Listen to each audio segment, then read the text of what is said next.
इस वीडियो में वंदना शिवा का लिखा हुआ प्रीफेस टू इको फेमिनिज्म को लेकर के हम लोग डिस्कशन करेंगे, इसका समरी और इसका की पॉइंट्स को लेके पूरा डिटेल में जानेंगे।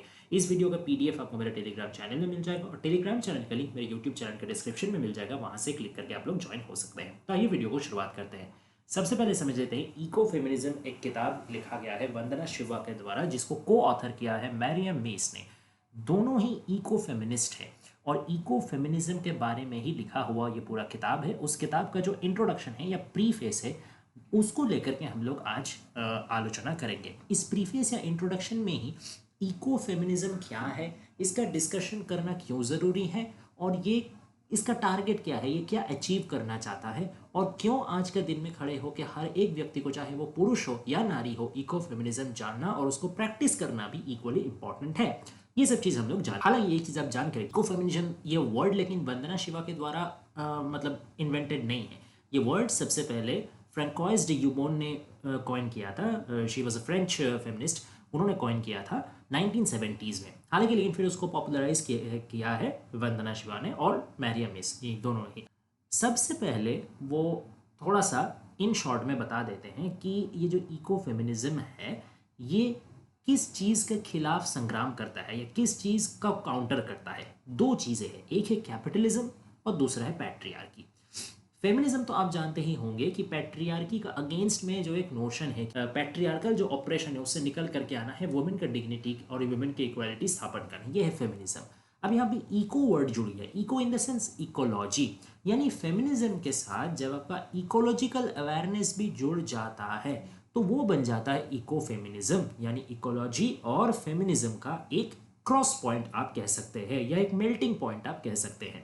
अब दोनों का, इकोलॉजी का जो दुश्मन है वो है कैपिटलिज्म, फेमिनिज्म का जो टारगेट है वो है पैट्रियार्की। तो कैपिटलिज्म और पैट्रियार्की दोनों को ही लिंक्ड आइडिया बताते हैं जो इको फेमिनिज्म है वो। क्यों?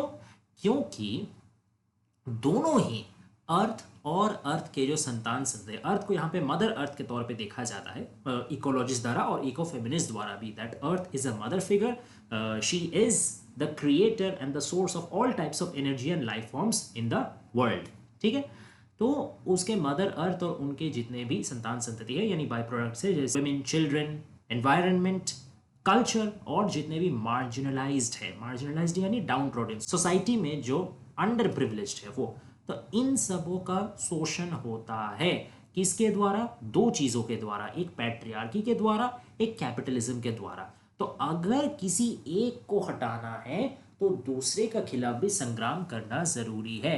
अगर आपको कैपिटलिज्म हटाना है तो आपको पैट्रियार्की को भी उखाड़ना पड़ेगा, अगर आपको पैट्रियार्की उखाड़ना है तो आपको कैपिटलिज्म को भी हटाए पड़ेगा। कोई एक चीज को आप अलग से हटा नहीं सकते क्योंकि एक दूसरे से इतना इंट्रिकेटली रिलेटेड है कि एक का खात्मा का बगैर दूसरे का निर्मूलीकरण संभव है ही नहीं। ठीक है, तो इकोलॉजी और फेमिनिज्म दोनों एक साथ मिल करके कैपिटलिज्म और पैट्रियार्की को खत्म करने का और एक सस्टेनेबल वर्ल्ड बनाने का एक पाथ निर्देश करते हैं, that is only eco feminism. अच्छा, अब इको फेमिनिज्म का कुछ कंसेप्ट्स है या कुछ अंडरलाइन वैल्यूज है और यही वैल्यूज कैपिटलिज्म और पैट्रियार्की दोनों का ही दुश्मन है, जैसे कोऑपरेशन, सस्टेनेबिलिटी, टॉलरेंस, डिग्निटी। ये सब चीज ना तो कैपिटलिज्म पसंद करता है ना तो पैट्रियार्की पसंद करता है। पैट्रियार्की कभी कोऑपरेशन नहीं चाहता, वो डोमिनेशन चाहता है। कैपिटलिज्म कभी भी सस्टेनेबिलिटी नहीं चाहेगा। सस्टेनेबिलिटी यानी कि दोनों चीज, जैसे इकोलॉजी है, एनवायरनमेंट है, उसको नुकसान पहुंचाए बिना हम लोग आगे बढ़े, इसको कहते हैं सस्टेनेबिलिटी। कैपिटलिज्म तो वो सब चीज़ नहीं मानेगा, उसको सिर्फ प्रॉफिट चाहिए। अब प्रॉफिट के लिए चाहे पेड़ काटे जाए कि जंतु जानवर मरे कि इंसान मरे, उसको कोई फर्क नहीं पड़ता, उसको सिर्फ अपना प्रॉफिट से फर्क पड़ता है। टॉलरेंस, टॉलरेंस तो ना पैट्रियार्की बर्दाश्त करता है ना कैपिटलिज्म बर्दाश्त करता है। डिग्निटी, अब जाहिर सा बात है, अगर आप टॉलरेंट नहीं होंगे, आप सस्टेनेबिलिटी पे भरोसा नहीं रखोगे, आप कोऑपरेशन नहीं चाहोगे, आप संपूर्ण डोमिनेशन और कंट्रोल चाहोगे, तो डिग्निटी क्या आपको पसंद होगा? नहीं ना होगा। किसी का डिग्निटी को आप कुचल दोगे तभी ना आप आगे बढ़ सकोगे एज ए कैपिटलिस्ट या फिर एज ए पैट्रियार्क। तो इसीलिए ये सब जो वैल्यूज़ है ये कैपिटलिज्म और पैट्रियार्की बिल्कुल पसंद नहीं करता। इन्हीं सब वैल्यूज़ को अंडरमाइन करके कैपिटलिज्म और पैट्रियार्की आगे बढ़ता है और यही सब वैल्यूज़ को बेस करके इको फेमिनिज्म एक अच्छा और सुंदर और स्वस्थ दुनिया और समाज गढ़ने का सपना दिखाता है और उसको वास्तवायन करने के पथ में भी इगा रहा है। फ्रीडम वर्सेस इमेंसिपेशन, ये एक खास पॉइंट है जिस पे वंदना शिवा फोकस करती है। वो हम लोग को समझाती है कि मॉडर्न वर्ल्ड में फ्रीडम का जो मतलब है उसको इमेंसिपेशन से जोड़ दिया गया है। हालांकि फ्रीडम और इमेंसिपेशन दोनों बहुत एक जैसा आइडिया नहीं है, दोनों में सूक्ष्म अंतर है। जैसे इनलाइटनमेंट फिलोसॉफी जो है और यूरोसेंट्रिक कंसेप्ट ऑफ प्रोग्रेस जो है, दोनों ही क्या चीज़ कहता है, दोनों ही क्या मैसेज देता है कि नेचर के प्रति आपका जो डिपेंडेबिलिटी है, नेचर के ऊपर आपको डिपेंड रहना पड़ रहा कोई भी चीज़ के लिए, ठीक है, चाहे आपको अपना सर्वाइवल के लिए हो, चाहे आपको अपना कोई प्रोडक्शन के लिए हो, चाहे अपना सबसिस्टेंस के लिए हो, चाहे अपना इनरिचमेंट के लिए हो, कोई भी चीज़ के लिए नेचर के ऊपर आपको डायरेक्टली या इनडायरेक्टली डिपेंड करके रहना पड़ रहा। तो ये डिपेंडेंस एक खराब चीज़ है। डिपेंडेंस यानी आप बंधे हुए हो, आप बॉन्डेज में हो। तो अगर आपको सचमुच का फ्रीडम चाहिए तो ये डिपेंडेंसी से आपको आज़ाद होना पड़ेगा। इमेंसिपेट यानी आज़ाद होना, लिबरेट होना। तो उस चीज़ से, बॉन्डेज से आज़ादी, नेचर का दासत्व से आज़ादी, ये कौन कहता है? ये एनलाइटनमेंट फिलोसॉफी कहता है, ये यूरोसेंट्रिक प्रोग्रेस कहता है, ये वेस्टर्न कल्चर कहता है, ये वेस्टर्न साइंस कहता है। सीधा तरीके से अगर समझाया जाए तो पाश्चात्य ज्ञान या वेस्टर्न कंसेप्ट, क्योंकि आजकल पूरा दुनिया क्या डोमिनेट कर रहा है? वेस्टर्न कंसेप्ट ही डोमिनेट कर रहा है। आजकल ग्लोबलाइजेशन का ज़माना है, विश्वायन का मार्केट है, चाहे दुनिया का कोई भी कोना में आप चल जाइए, ग्लोबलाइजेशन, वेस्टर्नाइजेशन, मॉडर्नाइजेशन, यही सब चीज़ें बार बार आपको सुनने को मिलेगा। और यही सब चीज़ों को अगर आप आगे लेके चलेंगे तो ही आपका सोसाइटी में इज्जत होगा, तो ही आप एक्सेप्टेबल माने जाएंगे, तो ही आप प्रोग्रेसिव माने जाएंगे, अदरवाइज आपको कॉर्नर कर दिया जाएगा। तो प्रॉब्लम यही है कि इको फेमिनिस्ट का क्या कहना है कि ये जो नेचर के प्रति डिपेंडेंस है, ये कोई नेगेटिव वैल्यू नहीं है, ये बल्कि एक अच्छा चीज़ है। नेचर के ऊपर आप डिपेंडेंट हो मतलब तो आप छोटे नहीं हो जा रहे हो, क्योंकि वही आपका सोर्स ऑफ लाइफ है। अब जो आपका सोर्स है, सोर्स ऑफ लाइफ है, सोर्स ऑफ रेजुविनेशन है, उससे अगर आप खुद को काट दोगे, उसको अगर आप मतलब विकृत करने का कोशिश करोगे, तो क्या वो आपका खुद के लिए अच्छा होगा? हो सकता है उससे आपको मतलब शॉर्ट टाइम का कुछ गेन मिले, टेम्परल प्रॉफिट मिले, लेकिन परमानेंट उससे आपका लॉस ही होगा। ठीक है, तो इसमें इतना ईगो लाने का कोई दरकार नहीं कि डिपेंडेंस मतलब ही दासत्व, नहीं, ऐसा बात नहीं है। अगर ऐसा कोई डिपेंडेंस है जिसका वजह से आपको म्यूचुअल कोई फायदा मिल रहा है कि आप उसके ऊपर डिपेंडेंट है लेकिन उससे आपको नुकसान नहीं हो रहा, तो वो हमेशा खराब नहीं होता है। जैसे मान लीजिए हम लोग जब छोटे बच्चे रहते हैं तो अपने माँ बाप के ऊपर संपूर्ण निर्भर रहते हैं, तो क्या वो हम लोग के लिए बहुत खराब चीज़ है? नहीं ना। या फिर मान लीजिए माँ बाप जब बड़े बूढ़े हो जाते हैं तब वो भी अपने यंग जो बच्चे होते हैं उनके ऊपर तो निर्भर रहते हैं, तो क्या वो बुरा है, वो खराब है? नहीं। क्यों? क्योंकि हमें म्यूचुअल रिस्पेक्ट काम कर रहा है, दोनों का ही इंटरडिपेंडेंस काम कर रहा है। तो हमेशा डिपेंडेंस खराब नहीं है। तो नेचर को जब तक आप माँ का नज़र से देखेंगे या एक सोर्स ऑफ लाइफ का नज़र से देखेंगे, तब आपका वर्ल्ड व्यू बदल जाएगा, आपका पॉइंट ऑफ व्यू बदल जाएगा, आपको नेगेटिव एनर्जी नहीं लगेगा, नेगेटिव वैल्यू नहीं लगेगा। यही दिक्कत है। जो पुरुष तांत्रिक सोच है उसका जो फ्रीडम वाला आइडियल है ना, वो नेचर से हट करके है, नेचर को डोमिनेट करने वाला है। और जो ये मैटर्निटी वाला सोच है, या कहा जाए कि इको फेमिनिस्ट सोच है, वो बोलता है कि नेचर का ऊपर डिपेंड करना अच्छा है, तो इसीलिए नेचर के साथ को एग्जिस्ट करो, सस्टेनेबल ग्रोथ करो, ऐसी तरीके से ग्रोथ करो ताकि नेचर बर्बाद ना हो, बायोडाइवर्सिटी बर्बाद ना हो। अच्छा, अब ये जो यूरोसेंट्रिक या पैट्रियार्कल सेंस ऑफ फ्रीडम है या पैट्रियार्कल सेंस ऑफ प्रोग्रेस है, इसका दो उद्देश्य है। एक उद्देश्य है नेचर को उसका प्रोडक्टिव खासियत से जुदा करना, और वुमेन को उनका रिप्रोडक्टिव फीचर से जुदा करना। जैसे आप देखिएगा कि आज साइंस जितना जितना मॉडर्न होते जा रहा है, आज का तो एआई वे आ गया, बहुत आगे चल गया है, धीरे धीरे उसका एम यही है कि रिप्रोडक्शन का एक ऑल्टरनेटिव निकाला जाए, यानी बायोलॉजिकल रिप्रोडक्शन का मशीनिक कोई तरीका निकाला जाए, कोई आर्टिफिशियल तरीका से उसको मतलब पूरी कैरी आउट किया जाए। तो ये धीरे धीरे क्या हो रहा है, ये वुमेन को उसका रिप्रोडक्टिव फीचर से अलग करना, यानी आप रिप्रोडक्शन के लिए आपको वुमेन के ऊपर निर्भर करने का दरकार पड़ेगा ही नहीं। तो जितना एक मिनिमम सा इज्जत या मिनिमम सा रिक्वायरमेंट था पुरुष का आंख में नारी का, वो भी अगर खत्म हो जाएगा तो आप सोच ही पा रहे हैं कि एक्सप्लॉयटेशन जब ज़रूरत पड़ने पर एक्सप्लॉयटेशन इस लेवल पे है, जब ज़रूरत ही नहीं पड़ेगा तो एक्सप्लॉयटेशन किस लेवल तक जा सकता है। तो ये एक बात। और नेचर का प्रोडक्टिव फैकल्टी को सब्स्टिट्यूट करना, यानी जैसे नेचर नॉर्मली काफ़ी सारा अलग अलग टाइप का चीज़ प्रोड्यूस कर पाता है, arrange of variety, arrange of quality, तो वैसे ही आजकल का साइंस भी, टेक्नोलॉजी भी बहुत सारा चीज़ बहुत रैंडमली वेरियस रेंज का प्रोड्यूस कर पा रहा है। तो नेचर का वो ऑल्टरनेटिव होने का कोशिश कर रहा है, वुमेन का वो ऑल्टरनेटिव होने का कोशिश कर रहा है। ऐसा इको फेमिनिस्ट का यही पॉइंट ऑफ व्यू है। ठीक है, अब एक टेक्स्ट का एक लाइन भी है जो इस मामले में बहुत इंपॉर्टेंट है, इसलिए मैंने हाईलाइट किया है। Freedom within the realm of necessity can be universalize to all, freedom from necessity can be available to only a few. मतलब नेसेसिटी का अंदर रह करके अगर आपको फ्रीडम चाहिए हो तो वो चीज़ यूनिवर्सली लागू हो सकता है। सब कोई नेसेसिटी के अंदर रह करके अपना इंडिविजुअलाइज फ्रीडम पा सकता है, लेकिन नेसेसिटी से ही फ्रीडम लेना ये सबके लिए पॉसिबल नहीं है और सबके ऊपर लागू होना भी नहीं चाहिए। That is destructive. नेसेसिटी से आज़ाद हो जाना मतलब आपको ना नेचर का फर्क पड़ेगा, आपको ना वुमेन का फर्क पड़ेगा। आप जैसा चाहो वुमेन को भी एक्सप्लॉइट कर सकते हो, जैसे चाहो नेचर को भी एक्सप्लॉइट कर सकते हो, जो कि अल्टीमेटली लॉन्ग टर्म में आपका खुद के लिए ही खतरनाक होगा, बट आप अभी समझ नहीं पा रहे हो। ठीक है, नेक्स्ट जो पॉइंट को लेकर डिस्कस करती है that is global versus local. देखिए आजकल का जमाना किसका है? ग्लोबलाइजेशन का है। तो ये ग्लोबलाइजेशन वाला आइडिया मॉडर्नाइजेशन से डायरेक्ट लिंक है। यानी आप, हम या दुनिया के किसी भी कोने में रहने वाला कोई भी व्यक्ति, चाहे वो पुरुष हो चाहे वो नारी हो, वो इस ग्लोबलाइजेशन से उसका मेंटल या माइंडसेट कहिए डायरेक्टली लिंक है। अब ग्लोबलाइजेशन भी कैसे, उसका अंदर भी कैपिटलिज्म और पैट्रियार्की छुपा हुआ रहता है, और इस लेवल में भी कैसे इको फेमिनिज्म को आगे बढ़ के एड्रेस करना है, उस बारे वंदना ने बताया है कि लोकल को एक छोटा स्टेप माना जाता है, या आप मान लीजिए कि एक छोटा स्टैंडर्ड माना जाता है, और ग्लोबल को एक बड़ा और सुपीरियर स्टैंडर्ड माना जाता है, सुपीरियर लेवल माना जाता है। तो ये बाय डिफॉल्ट एक्सेप्टेड हो गया है कि क्योंकि लोकल निचले दर्जे का है, मतलब ऐसा ब्रांड कर दिया गया है, ऐसा ब्रेन वॉश कर दिया गया है, ऐसा दिखाया गया है, क्योंकि लोकल निचला दर्जे का है। तो अगर ग्लोबल का वजह से लोकल को आत्म बलिदान देने का दरकार पड़ेगा, खुद को सैक्रिफाइस करने का दरकार पड़ेगा, तो वो करेगा, and that is quite expected. अब दिक्कत क्या है कि ग्लोबल अगर सचमुच में ग्लोबल होता तब तो चलो लोकल का सैक्रिफाइस से भी उसको कोई खास फर्क नहीं पड़ता, बट ग्लोबल सचमुच में पूरा दुनिया का बारे में नहीं सोचता है। ग्लोबल वर्ड के जरिए हम लोग एक्चुअली लोकल को ही समझाते हैं, बस वो एक ग्लोबलाइज्ड फॉर्म में आपको दिखता है। मैं समझाता हूँ।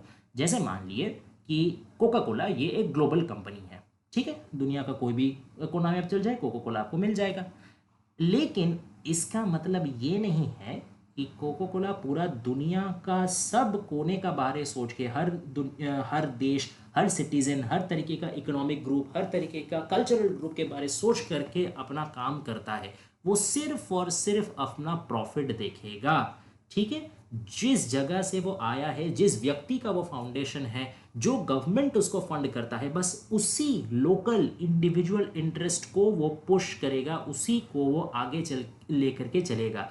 भले पैसा वो पूरा दुनिया से कमाएगा, लेकिन पूरा दुनिया के भला के लिए वो सोचेंगे नहीं। जब कुछ अच्छा के लिए सोचना पड़ेगा, मतलब उसका जो ऑपरेशंस है वो किसका भलाई के लिए, किसका स्वार्थ में आगे बढ़ेगा, सिर्फ और सिर्फ वही इंडिविजुअल या वही कुछ गिना चुना पॉलिटिशियन, गिना चुना कंपनी, या एक दो जो प्रोविंस जहां से वो जनरेट हुआ है, बस उसी लोकल या उसी पैरोकियल इंटरेस्ट को लेकर के वो आगे बढ़ेगा।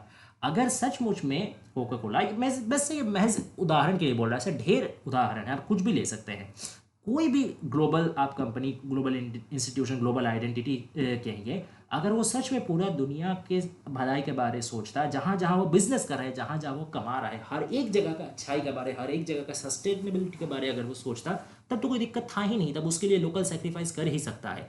लेकिन global actually is a local version, जिसको ग्लोबली मतलब फैला दिया गया है, एक्सेस जिसका ग्लोबली कर दिया गया है।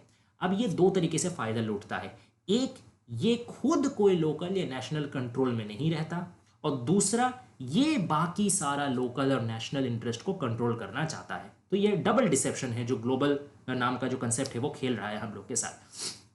अब इसी के साथ साथ कुछ ब्रेटन वुड इंस्टीट्यूशंस के बारे उन्होंने बताया है, जैसे वर्ल्ड बैंक हो गया, जैसे IMF हो गया। ये लोग ऐसे ऐसे ऊपर में तो ये दिखा रहे हैं कि हम लोग दुनिया का हेल्प कर रहे हैं, फाइनेंशियली मदद कर रहे हैं, but they are actually playing new colonialism. ये कैसे है? डेवलपमेंट फाइनेंसिंग और डेट बर्डन, ये दोनों अस्त्र के जरिए ये लोग एक नया साम्राज्यवाद विस्तार कर रहे हैं कि डेवलपमेंट के लिए वो लोग लोन दे रहे हैं, ठीक है, कोई ब्रिज बनाना है, डैम बनाना है, कोई बड़ा इंफ्रास्ट्रक्चर खड़ा करना है तो लोन दे रहे हैं। अब लोन दे दे के डेट ट्रैप में अपना फंसा ले रहे हैं छोटे छोटे या जो फाइनेंशियली अनस्टेबल नेशंस हैं उनको। और लीजिए या आप आईएमएफ कर लीजिए, कोई भी ब्रिटेन वुड इंस्टीट्यूशन कह लीजिए, वो भले ही पूरा दुनिया में अपना प्रभाव विस्तार करता है, लेकिन अगेन पूरा दुनिया के स्वार्थ के बारे वो नहीं सोचता। बस उसके पीछे जो 4-5 गवर्निंग नेशंस है, जो 4-5 सबसे दुनिया का अर्थनैतिक या पॉलिटिकली पावरफुल नेशन की है जो उसको फंड करता है, बस वही 4-5 के बारे सोच करके वो पूरा दुनिया में अपना उसी हिसाब से प्रोपेगेंडा।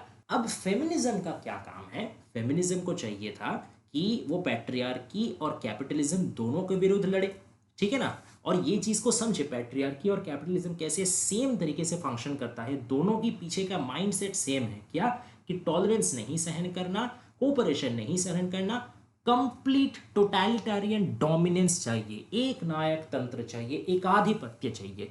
तो ये चीज समझ करके फेमिनिस्ट को कैपिटलिज्म का भी विरोध करना चाहिए था, पैट्रियार्क का भी विरोध करना चाहिए था, एक ऑल्टरनेट वर्ल्ड व्यू सामने लेके आना चाहिए था। बट फेमिनिज्म भी गलत दिशा में भटक गया है। कैसे? वो मेल टेंडेंसी को मैच करने का कोशिश कर रहा, उसका टारगेट, उसका गोल क्या बन गया है कि मेल जैसा बनना है, पुरुष जो जो अधिकार वो कर रहे हैं, पुरुष जैसे जैसे दुनिया में चल रहे हैं या पुरुष जैसे दुनिया को चला रहे हैं, वही ये लोग आइडियल मान लिए हैं और उसी को एम्यूलेट करने का कोशिश कर रहे हैं। और इसी तरीके से वो पुरुष का समकक्ष बनने का कोशिश कर रहे हैं और उसका इक्वल बनने का कोशिश कर रहे हैं। लेकिन आप थोड़ा सा सोचिए, अगर आप किसी का इक्वल बनने का कोशिश करते हैं, ये जानते हुए भी, ये समझते हुए भी कि वो कुछ गलत कर रहा है, तब इसका मतलब क्या? आप उसका गलती को एक तरीके से लेजिटिमाइज कर दे रहे हैं, आप उसका सुप्रीमेसी को एक तरीके से खुद ही ऑथोराइज कर दे रहे हैं। तो आपको तो पहला हार यहीं हो गया। आपका क्या करना चाहिए? अगर आप जान रहे हैं कि सामने वाला गलत है लेकिन अपना पावर का यूज करके वो ऊपर चढ़ा है, तो आपको उसका गलती को सुधार करके आप खुद जब चलिएगा, खुद जब पावर में पहुंचिएगा, तो आपको एक अलग वे फॉरवर्ड करके लेने आना चाहिए। लेकिन जो गलती लड़के लोग कर रहे हैं अकॉर्डिंग टू फेमिनिस्ट, वही गलती लड़की खुद भी कर रही है फेमिनिज्म का थ्रू। कि पहले मेल सुप्रीमेसी चलता था, अब वो लोग फीमेल सुप्रीमेसी लेके आ गई है।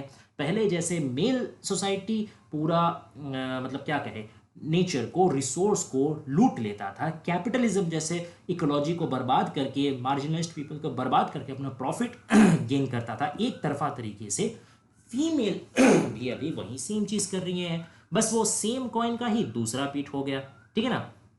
वो भी रिसोर्स को कंट्रोल कर रही है, वो भी डोमिनेट कर रही है, वो भी कोई चीज़ को बारे सोच नहीं रही, वो भी धीरे धीरे कोऑपरेशन भूल करके क्या कर रही है, ये सब जो मेल वैल्यूज है उसमें वो धीरे धीरे इनकलकेट कर रही है। But that is not good, that is not the right way, ठीक है। जैसे एक उदाहरण वंदना शिवा और देती है कि डोमेस्टिक टेक्नोलॉजी, जो कि again is another by product of capitalism and patriarchy, कि इसने दावा क्या किया था कि जितना डोमेस्टिक टेक्नोलॉजी मतलब डेवलप्ड होगा, जितना साइंस आगे बढ़ेगा, उतना वुमेन के लिए लिबरेटिव होगा। क्यों? वुमेन को अपने घर गृहस्थी का काम से आज़ादी मिल जाएगा, ठीक है। अब आज बात सही है, आज इतने सारे एप्लीकेशंस एंड अप्लायंसेस आ चुके हैं, टेक्नोलॉजी इतना उन्नत हो चुका है कि महिलाओं को घर का कोई भी काम करने का दरकार ही नहीं पड़े, बैठे बैठे सब चीज़ आराम से हो जा रहा है, सब चीज़ ऑटोमेटेड हो चुका है। लेकिन दिक्कत यह है कि अगर यही सही उपाय है, यही अगर वुमेन का लिबर्टी का रास्ता है, तो इसका वजह से इकोलॉजिकल डैमेज दिन ब दिन बढ़ते क्यों जा रहा? अगर ऑटोमेशन ही सही है, मैकेनाइजेशन ही सही है, टेक्नोलॉजी एंड साइंस का एडवांसमेंट ही सही है, जिस तरीके से आज तक ये होते आया है वही अगर सही तरीका है, तो इसका इतना खराब असर धरती पे क्यों पड़ रहा, वास्तुतंत्र में क्यों पड़ रहा, बायोडाइवर्सिटी में क्यों पड़ रहा, और इंसानी जीवन में भी क्यों पड़ रहा? पोल्यूशन बढ़ रहा है, एयर क्वालिटी दिन ब दिन खराब होते जा रहा है, इंसान के अंदर कम्युनिटी नहीं, इम्यूनिटी कम होते जा रहा है, डिजीज बढ़ते जा रहा है। तो ये क्यों? और इस तरीके से अपना लिबर्टी गेन करके क्या वो लॉन्ग लास्टिंग कर सकेंगी विमेन? नहीं कर सकेगी। अगर धरती ही सुरक्षित नहीं रहा, परिवेश सुरक्षित नहीं रहा, सस्टेनेबल एनवायरनमेंट नहीं रहा, तो ऐसे आप लिबर्टी लेके क्या करोगे जो अल्टीमेटली आपको जीने नहीं देगा, आपको बच्चों को जीने नहीं देगा, आपका नेक्स्ट जनरेशन को जीने नहीं देगा, है कि नहीं? ये चीज़ सोचने का बात है। अब ये सारे सवाल करने के बाद इसका जवाब लेके वंदना शिवा आती है कि इन सारे क्वेरीज का जवाब क्या है, इन सारे कंफ्यूजन में सही दिशा क्या है, दैट इज इकोफेमिनिज्म। इकोफेमिनिज्म क्या करता है, इंटरकनेक्टेडनेस ढूंढता है सब तरीके के लाइफ फॉर्म्स और नेचर के अंदर। ठीक है, लाइफ फॉर्म्स यानी सिर्फ और सिर्फ इंसान नहीं, जैसे आप पैट्रियार्की कहिए, कैपिटलिज्म कहिए, वो एंथ्रोपोसेंट्रिज्म पे विश्वास करता है, यानी पूरा दुनिया जो है वो मानव केंद्रिक है, मनुष्य ही सबसे ऊपर करता धरता विधाता है, वही सब चीज को चलाएगा, ये है anthropocentric idea. But eco feminist जो है वो बायोसेंट्रिक आइडिया लेके चलती है, यानी earth centric, earth is in the center, धरती नेचर यही सुप्रीम है। कहीं कोई कोई इको फेमिनिस्ट इसको थोड़ा स्पिरिचुअलिटी, ग्रीन स्पिरिचुअलिटी के साथ भी लिंक करती है, जिसमें इकोसिस्टम को या नेचर को या मदर अर्थ को गॉडेस की तरह देखा जाता है और उसको सबसे सुप्रीम बीइंग कहा जाता है। ये हॉराइजेंटल ट्रांसेंडेंस एक तरीके के, जैसे वर्टिकल ट्रांसेंडेंस होता है कि दुनिया से, मंडेन दुनिया से, जागतिक दुनिया से ऊपर उठ के स्पिरिचुअल रेम में मोक्ष लाभ करना, तो वैसे हॉराइजेंटल ट्रांसेंडेंस होता है कि आप अपने चारों तरफ का जो जिंदगी का फॉर्म है, बायोडाइवर्सिटी है, लाइफ फॉर्म है, नेचर है, उसको आप सैक्रेड मानो, उसका प्रोटेक्शन करो, उसका सेल्वेशन के थ्रू आप खुद सेल्वेशन गेन करो। तो ये है ग्रीन स्पिरिचुअलिटी और हॉराइजेंटल ट्रांसेंडेंस, मतलब थोड़ा इको फ्रेंडली स्पिरिचुअलिटी टाइप का हो गया। तो ये भी इको फेमिनिज्म प्रमोट करता है ना। इससे क्या होगा कि सब तरीके का जो बायोडाइवर्सिटी है, लाइफ फॉर्म्स है, उसको रिस्पेक्ट करना आप सीखोगे, नेचर को रिस्पेक्ट करना आप सीखोगे सब, और नेचर को एक्सप्लॉइट करना बंद करोगे। और वो इकोफेमिनिज्म ये भी सोचना सिखाता है कि वुमेन का अगेंस्ट जो टॉर्चर होता है और नेचर का अगेंस्ट जो टॉर्चर होता है, दोनों का ही सेम तरीके का फीचर है, दोनों में ही एक सेम पैटर्न फॉलो होता है। वो पैटर्न क्या है, अग्रेशन, कॉन्क्वेस्ट, पोजेशन, कंट्रोल, यानी पहले एग्रेसिव होना, ठीक है, जिसमें कंसेंट का कोई तवक्का नहीं किया जाता कि आपका मन है या नहीं है, आप राजी है या राजी नहीं है। वायलेंस और एग्रेशन के साथ आगे हमला किया जाता है, आक्रमण किया जाता है, फिर आप पे विजय प्राप्त किया जाता है, उसके बाद पूरी तरीके से आप पे अधिकार जताया जाता है, और फिर टोटल कंट्रोल का स्टेट भी आप आ जाते हैं, जहाँ पे आपको अपना खुद के शरीर के ऊपर, अपने खुद का मन के ऊपर, अपना खुद का कोई भी व्यक्तित्व के ऊपर कोई चीज़, कोई तरीके का कंट्रोल रहता है नहीं, आप जस्ट पपेट में परिणत हो जाते हो। तो ये वुमेन के खिलाफ टॉर्चर में भी, मैं सेक्सुअल और इमोशनल दोनों टॉर्चर का बात कर रहा हूँ, दोनों ही केस में ये 4 स्टेप लागू होता है। और नेचर के बिराद नेचुरल सोर्स या एनवायरनमेंट का एक्सप्लॉयटेशन का केस में भी यही 4 स्टेप लागू होता है। तो यहीं से पता चलता है कि पैट्रियार्की और कैपिटलिज्म दोनों को ही कोई भी तरीके का लाइफ या मोरालिटी को लेके कोई वैल्यू नहीं है, दोनों ही सिर्फ और सिर्फ प्रॉफिट ढूंढते हैं। ये जो मनी माइंडेडनेस है, जो प्रॉफिट मॉन्गरिंग है, ये सोच ही गलत है। इसी का दूसरा सोच लाना है, ऑल्टरनेटिव थॉट लाना है, ऑल्टरनेटिव वर्ल्ड व्यू लाना है, तभी दुनिया बच सकेगा, तभी सब कोई अच्छे से बच सकेंगे। और एक चीज़ और ये बताते हैं कि वुमेन का लिबरेशन अगर सच में चाहिए तो फेमिनिस्ट को ये समझना पड़ेगा कि वुमेन का लिबरेशन सचमुच में तभी पॉसिबल है जब आप हर तरीके के लाइफ फॉर्म्स को प्रिजर्व करना सीखोगे, नेचर को प्रिजर्व करना सीखोगे, और एनवायरनमेंट को लिबरेट करना सीखोगे उनके एक्सप्लॉयटर से। ये इतना सारा लिबरेशन, इतना सारा प्रिजर्वेशन, इतना सारा इक्वालिटी जब पहले सेटअप हो जाएगा, तभी वुमेन का जो लिबरेशन है वो सही मायने में एक्चुएट हो सकेगा इन अ लॉन्ग टर्म। ठीक है, क्योंकि जैसे ही आप नेचर को और सारे तरह के लाइफ फॉर्म्स को सिक्योर कर दे रहे हो, इसका मतलब आप कैपिटलिज्म या कैपिटलिस्टिक माइंडसेट को उखाड़ फेंकने में सक्षम हुए हो। और कैपिटलिस्ट माइंडसेट तब तक नहीं उखड़ सकता है जड़ से जब तक पैट्रियार्की नहीं उखड़े। तो आपका जंग तो पैट्रियार्की के खिलाफ है ना, मैं फेमिनिस्ट का एंगल से बात कर रहा हूँ। तो सेम करो, पैट्रियार्की को उखाड़ने के लिए आपको कैपिटलिज्म को भी उखाड़ना ही पड़ेगा। बिना कैपिटलिज्म उखाड़े आप पैट्रियार्की का खिलाफ युद्ध नहीं कर सकते, तो दोनों का खिलाफ ही लड़ो। That is what ecofeminism says.